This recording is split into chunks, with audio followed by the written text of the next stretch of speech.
verga es chiquita y muy fea, y todo el mundo lo sabe.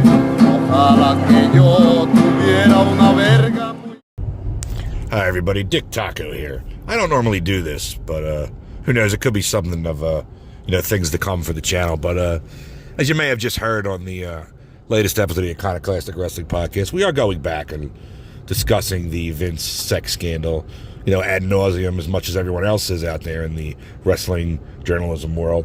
But my co-host, who's also, my nephew and my godson and my flesh and blood, he has issues with this, and I understand that. As you know, it's a hard read, this Vince McMahon sex suit and everything that happened, for all those of you read it.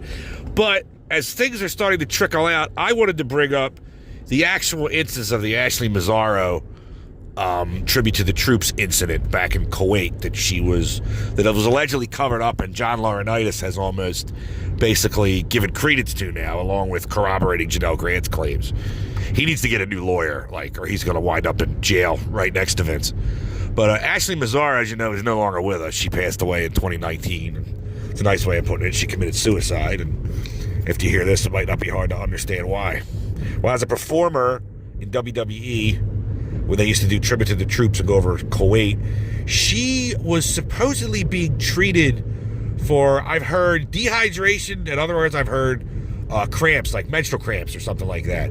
And she had an encounter with a military doctor who apparently shot her up with something in a syringe, and she was whisked off somewhere, sexually assaulted, raped, and sodomized by, I believe, more than one person. But this, whatever was in this needle, was some kind of paralyzation agent, because what she said was she was awake for all of it.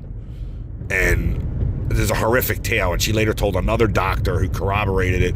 And WWE, like I said, John Laurinaitis is corroborated now, but WWE kept mum on until after she passed away and made some comment about it after they put her graphic on the screen. But I wanted to bring this up because I think this stuff needs to be told, no matter, if my co-host can't listen to it or not. I could come on here by myself and do the hard stuff. It doesn't bother me.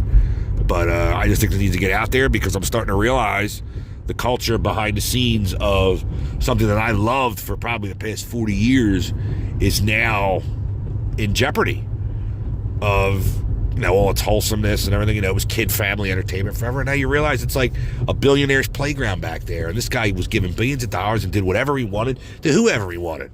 And I discovered Rene Dupree's, former of the Resistance, La Resistance with Rob Conway and WWE.